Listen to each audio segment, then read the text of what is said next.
Bawat kwento may kwenta. Bawat istorya, ikaw ang bida. Kwento natin. Kwentong Palawan! Season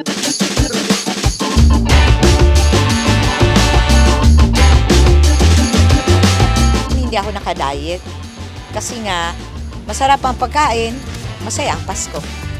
Actually, wala talaga akong diet kasi sunod-sunod yung mga kainan. Hindi naman nawawala yung yung lechon, yung buko salad, spaghetti, yun. Siyempre, pumunta kami sa bahay ng mga friends ko. Siyempre, kumain kami doon. Siyempre pinaka-paborito kong lechon. Kahit ganito yung katawan ko, laban kong laban maglala. Siyempre, kaya yun ang ginawa ko nung holiday season. Kain ng bonggang-bongga. Okay, parang kilala ko yung mga yon. Familiar ba sa'yo? Familiar sa akin, lalo na yung naka-yellow. Petit man, malakas pa rin kumain. Pero grabe, isa lang yung common denominator nila. Yung Oo lechon. nga. Ikaw ba, Lechon. partner?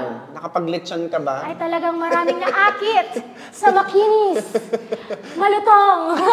At syempre, katakam-takam na lechon. Oo. Naku, talagang hindi Paborito ko yung balat dyan eh. Oo, hindi maiiwasan yan sa lahat ng ating mga handaan this holiday season. Marami rin naka-fruit salad, kaya ang sugar, bantayan. Yes, at marami talaga tayong mga kwentuhan ng naparami ng kain. Oo nga. At hindi maiiwasan talaga na isang siksik, liglig at umaapaw na handa ditong holiday season. Correct. Ako nga kahit itong katawang babae, sikmurang lalaki.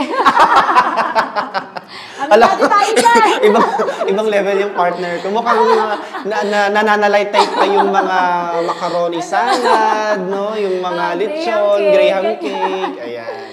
So partner, nako, season 2 na tayo. Correct. Thank you sa ating mga congratulations. Maraming salamat sa ating mga kakwentuhan dahil natapos natin ng matagumpay ang ating first season.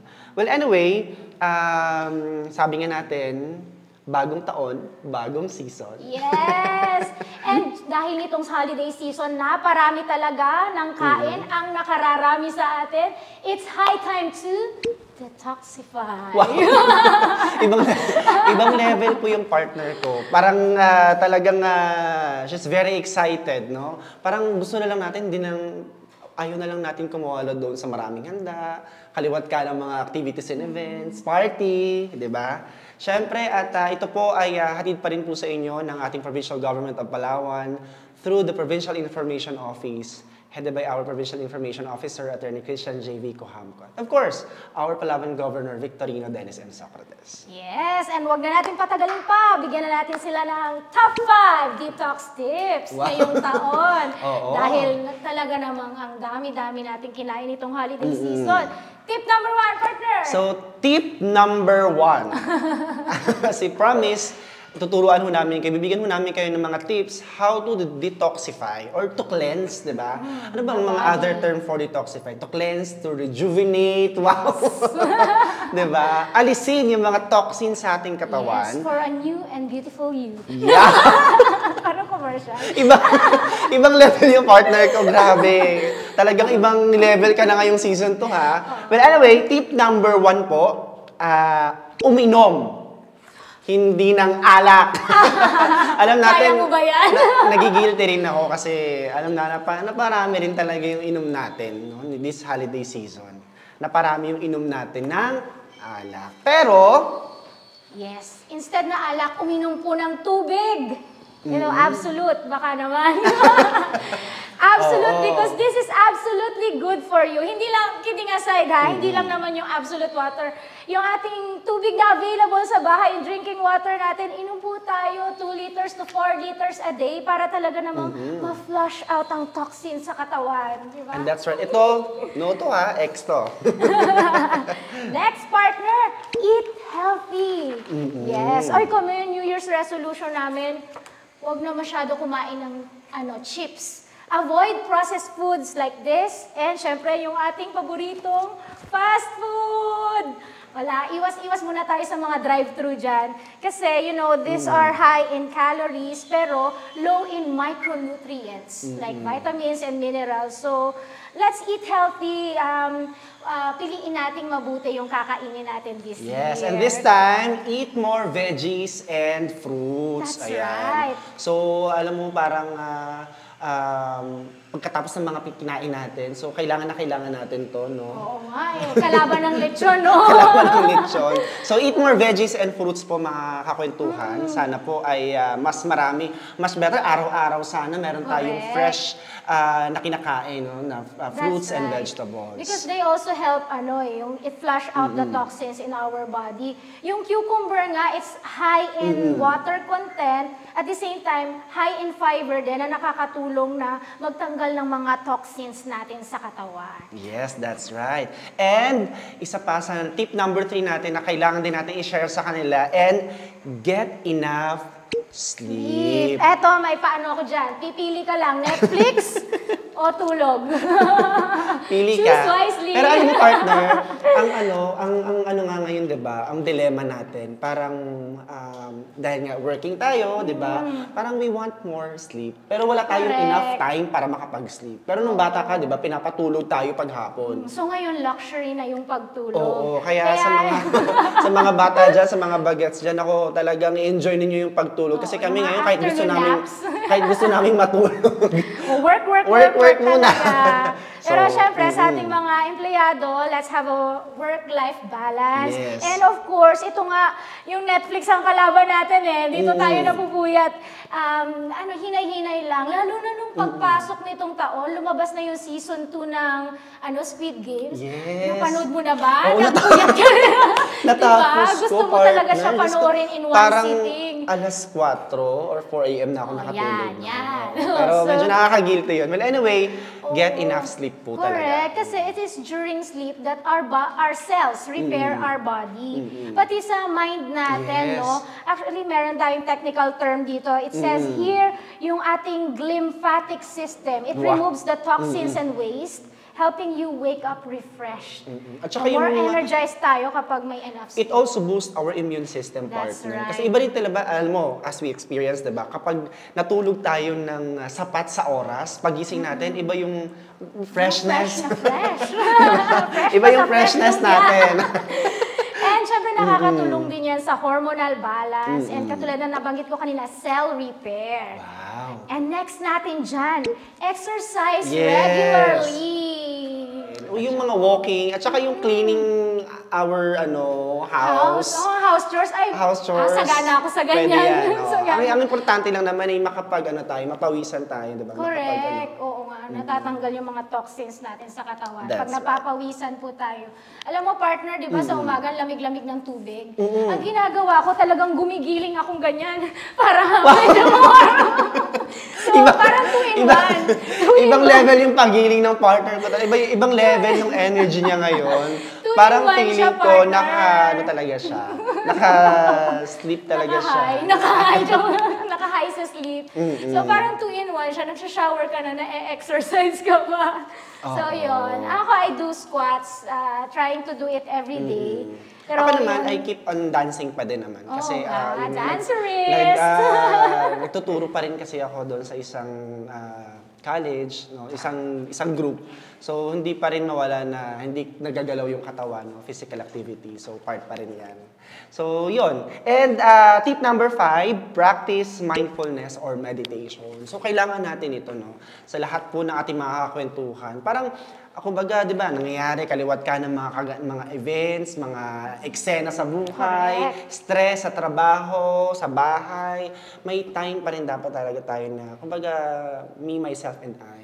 Parang punta ka lang sa isang sulok, ang tawag dito, mag-emote, lamhapin ang sariwang hangin, kumbaga mag-isip ng mga bagay na, positive vibes, di ba? Maganda yan sa mental health natin. And sa theological perspective naman, part din ng mindfulness that we read the Word of God and be guided by it. That's right. And Reading books pwede din, di ba? Correct. Oo. Or ako naman, on my end, yung nakakapag-relax talaga sa akin is music. Oo. Yeah, Spotify. Correct. Spotify, kaya i-like yun natin, follow ang aming Spotify. Okay, so another partner is yung digital detox. Correct. Ano nga ba yung digital detox partner? So, kumbaga, mag-ano muna tayo, mag-airplane mode muna tayo. Correct. Get unplugged. Oo, tanggalin muna natin, i-unplug muna natin yung ating mga wifi sa bahay. Wag muna tayo gumamit natin mga social media. Kumbaga, kasi sa social media, kumbaga, ang daming noise. Ang daming noise, ang daming mga ingay, kaliwat ka ng mga issues, mga revelation. Ano bang latest update ngayon, 'di ba, sa showbiz, no, sa politics, at sa higit sa lahat yung mga yung mga uncertainties ng mga nangyayari, no. Parang chaotic din minsan, no? Though parang nagiging practice natin, nagiging habit natin to relax. Parang zombie scrolling na lang tayo, ganun. But ito, mas mas magiging productive tayo if we practice mindfulness. Tsaka yung yung pagpamamasyal sa tabing dagat, di ba? Pwede rin yan. And the smell of fresh air, diba? Yes, that's right. At yun nga, partner, dahil dun sa mga tips na binigay natin sa kanila, yung mga 5 tips, tandaan nyo yun. So, syempre, ang provincial government po, through Provincial Health Office, ay may mga services na ino-offer, no? Para ma-check, ma-balance kung ano nga ba, kung kamusta na yung status ng ating kalusugan. Diba? Opo, correct ka dyan, partner. Katuwang po natin ang ating PHO, ang Provincial Health Office sa pag-detoxify. Yes. Ang number 1 na service na ino-offer nila, available po sa ating PHO, ang mga lab tests. May around 25 laboratory tests na available po dyan. Uy, hello muna kay sa ating mga medtech dyan, si Sir Cyrus Kaabay, Cyrus, Sir Tox, at saka si Ma'am Ann Payopeli. Nag-retire na si Ma'am Ann. Pero mga medtech natin dyan, Hello sa po. PHO, sila yung katuwang natin sa ating mga expert, no? Sa pag-test ng ating mga health system. Hello din sa malapit sa aking puso, Sir Martin. Hi, Hello. hi Mart. Ayan. Ayan, si Sir Martin nga ang nagbalita sa akin na ito nga maraming mga lab tests na available, and he also told me na mas mura po sa PHO kumpara sa mga private clinic. So, i-avail po natin yan. Kasi libo-libo rin ang inaabot kapag ang dami nating test na pinagawa. Sample partner, meron silang CBC. Correct. So, meron din silang urinalysis. Ayun ako, talagang kailangan natin ito.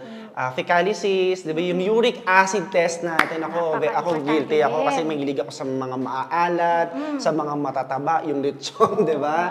So, kailangan natin yan. May mga, habang tumatanda tayo, no, as we grow older, may mga nararamdaman na tayo sa ating mga kalusugan. So, kailangan talaga natin ng regular na check-up, no, yung pagsusuri sa katawan natin. At saka, syempre, pagiging conscious sa mga tinitake natin ng pagkain. So, we should know what's going on inside our body for us to be able to, parang do what is right din para sa katawan natin. Sabi nga, our body is the temple of the Holy Spirit. So, That's ingatan po natin yan. Sa theological perspective yun, no?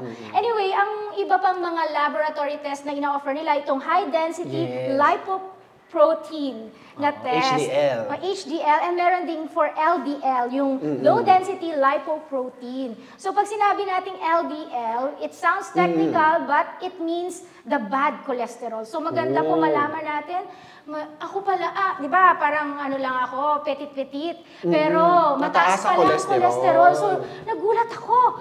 Kaya, magpa-check na rin po kayo, baka magulat din kayo.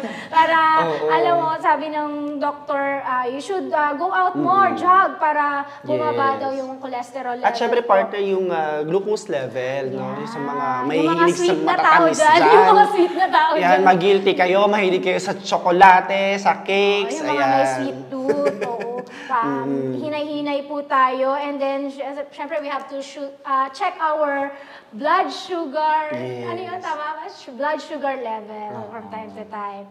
And then, meron din tayong triglyceride test and acid-fast bacillus test. Yun, free naman daw po yun sa PHO. Ayan. Marami pong mga lab test na ino-offer yung PHO natin through our medical laboratory services program. At meron din tayong dental services. Yung hi kay Doc Lian. Ayan, sa lahat mga dentista natin dyan, Sa atin sa Kapitolyo, they offer free services, no? Pero may mga terms and conditions lang din. Pero yan nga, nag-offer din sila ng dental services para sa ating mga kababayang Palaweng. Such as tooth extraction, kasi mahal na rin po magpabunot ng ngipin sa mga private dental clinics. Meron ding oral prophylaxis and others. Okay. So, bisitahin po natin yung Provincial Health Office na, yung Facebook page nila. Yes. Meron po dyan. You can message there para ma-avail nyo yung mga services. Diyan po sila matatagpuan sa PEO Road, sa Barangay Bangkaw-Bangkaw, yung kanilang office and laboratory. Diyan po yan sa PEO Road. Ayan, dito po sa Puerto Princesa. So, anyway, partner, anong hashtag natin? Siyempre, di pa rin nawawala yung hashtag natin. Ano na yan kumbaga, nasa kultura ng ating kwentong Palawan ng hashtag before we end our episode. Okay, First sige. episode. Ano ang hashtag ko? Sige, ito na lang ulit yung hashtag the new and beautiful you. Wow, ibang level. Ibang Kasi level diba pag talaga yung partner ko. nag-detoxify tayo, nag-glow tayo. Sana all glow. Well, anyway, ako hashtag ko, healthy Palawenyo, healthy Palawan. Well, anyway, Hashtag ano pala, take probiotics. naihabang. Ayan, partner. So, para okay tayo lagi that's sa chan. right. So, maraming Naku, salamat din sa baka aking naman. partner na nag-prepare ng napaka-bonggang mga props natin. Pwede na siya sa art department. Well, anyway, thank you po sa inyong lahat. And nais nating mas maging involved ang ating mga kakwentuhan. Yes. Para po sa mga gusto ninyong pagkwentuhan, gusto ninyong maging topic ngayon, pwede po kayong mag-comment below ng inyong mga suggestion. Yes. And we will also post that in our social media platform sa PIO Palawan FB page. And makibahagi po kayo para marinig namin ang inyong boses. Ano ba yung mga gusto niyang talakayin natin dito sa Kwento Natin Kwentong Palawan? Write in the comments. Wow! At syempre, mas pinalevel up ang ating mga kwentuhan. Please follow us on our social media platforms for our Instagram, Threads, Spotify, at syempre ang ating YouTube at ating TikTok account. So, at syempre ang ating Facebook, ang ating official FB page ng PIO Palawan.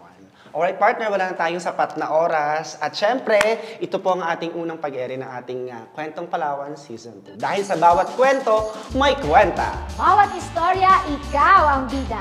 Kwento natin, Kwentong Palawan!